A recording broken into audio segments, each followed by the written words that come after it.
What up? Say Stoke G. Back with another topic, back with another video. So the title of this is going to be Gen X women cannot handle losing a job. So we can talk about it. So admin notes, thanks again to all the subscribers to my channel. I endeavor to keep pushing videos out to give you leverage to better selves. Let's get into it. So why do I say that Gen X women cannot handle losing a job? So hopefully the wind is not too bad out here for the audio. I'm gonna actually keep doing 360s so I can actually like be away from the wind so it doesn't mess with the audio.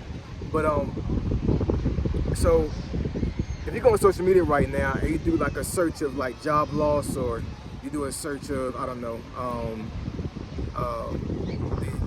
the gig economy, just anything dealing with a job, you can do a Google search on that and actually do like a YouTube video search, and you'll see a lot of women up there complaining about them losing a job, being laid off, furloughed, terminated, you name it. And I know there's a whole bunch of videos out there that have men doing the same thing, but I would say honestly, like 90% of the videos that you will see on the internet right now about that topic is going to be a woman talking about that. There's going to be a woman saying that. And I know a lot of women that are Gen Zers are complaining as well, because they can barely even get to the job market. But I'm seeing a huge trend of Gen X women talking about this. You know, saying Gen X women in their 40s, 50s, early 60s, that, you know, they're saying they're losing their jobs and they cannot replace their job at the same level they was at before. In other words, they're literally like out of the job market permanently. They cannot get another job. And there's a couple of reasons why I think this is happening. And I mean, it's unfortunate. I think that women in general have a hard time in the job market, period. I mean, it's been going on for a very long time, man. You know what I'm saying? Like let's say, for example, you put like 10 people on a panel, right? And you got like these hiring managers or whoever that's going to hire a set of people, right? So you got 10 people. Let's say that 3 of those people are women. So you got 7 men, 3 women. Depending on what kind of job field it is, I can almost guarantee you that none of the women will get hired. It's mainly going to be men. And I mean, you know, it's, you know, it could be like, you know, it could be a certain bias as far as like certain job markets would say that a woman can't do a certain job, but a man can do it better, right? But I mean, that's the real thing, man. I think a lot of women get X'd out of jobs just because of them being women. And I mean, it's unfortunate, it really is, but I mean, but it's a fact. It's been going on for a very long time. Now, here's another thing I would put on that as well. I really, really, truly believe, and somebody they can disagree with me on this, but I mean, this is what I truly believe. I think that DEI, diversity, equity, and inclusion, really gave women leverage. It really did. And once they took that away, it's a bad look for women right now. It really is. Now, also, we also got to put this in perspective as well. If folks are going to come back and tell me that, you know, the DEI was made just for black folks, that's not true at all. You know what I'm saying? Do your research as far as like you understand who or what DEI was, but it was just for black folks. You know what I'm saying? But what I will say, it gave women a lot of leverage, So you take away DEI, and now you got a lot of women behind the 8 ball when it comes to them keeping a job or even getting a job in the first place. So yeah, man, I really believe that DEI really screwed women over. It really did. And you know, also, you know, you got a lot of women out there that will catastrophize when it comes to them actually having a job and having a threat of being fired, or they're fired already, right? And I think personally, you know what I'm saying, just in general, I think that women just can't take the pressures of being able to actually trying to find a job if they lose it, or just being able to pay bills in general without any help. You know what I'm saying? But you got these Gen X women that are, like I said, in their 40s and 50s, and they already know that if they lose a job right now, that's a career job, it's damn near over. Because what are you going to get after that, right? Now, there are some certain job sectors that they'll be able to pivot a lot easier. But I mean, I can go back to the job that I had back in March of 2025 when I got furloughed from that job. I would say, if I had to take a guess, I would think, let me see, I'm going to guess about 40% of the workforce at that job was women. Now that job I was at had about a little bit over 300 people on that job, to include the CEOs, the COO, and anybody else is like in a director position. A lot of them were women, man. To include the actual CEO of that company was a woman.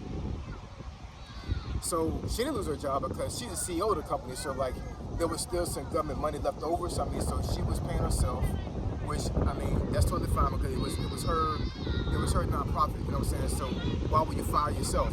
Doesn't make any sense, right? So of course she was still there. A lot of directors were still there, and the COO and a couple other hires, they still stayed on.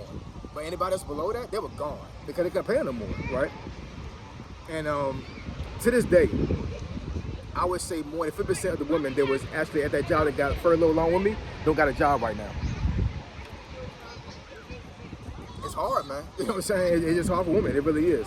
Now, another thing I would say about this as well, I think personally, you know what I'm saying, that when women come up here on the internet and they complain about them losing a job, I think it really X themselves out of potential work. Now, let me explain that to a certain degree. Now, there's this one woman that I've been following for about a year or so now, right?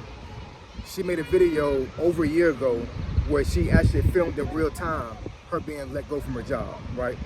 As of, I think, I haven't seen that video for a long while now. So I would say, let's say I haven't seen that video in about maybe 3 or 4 months now.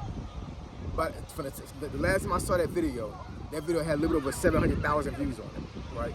Very popular video.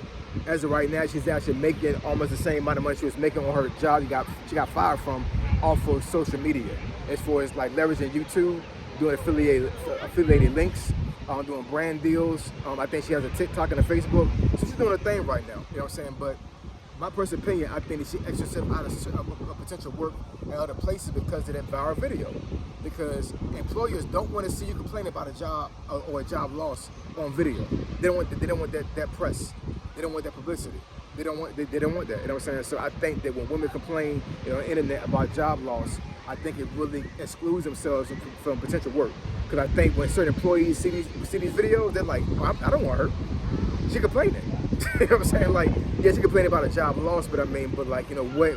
If she complained about a job loss, then maybe she should complain about our facility. Maybe she should complain about the job she gets with us if we hire her. You know what I'm saying? So if she does that, that's bad press on us, right? So why would I hire somebody that talk a lot on the internet? That's bad press on us because we're taking a risk of hiring this lady, and she could mess around and start complaining about her supervisor. So now she giving our company a bad name because now she got fired from one job, now she got hired with us, and now she's complaining about our job now. So most employers is not going to deal with that. They're just going to be like, hey, you short. We're not going to hire you. You talk too much. Respectfully. I'm just saying, like, that's the way I think a lot of employers, they look at things.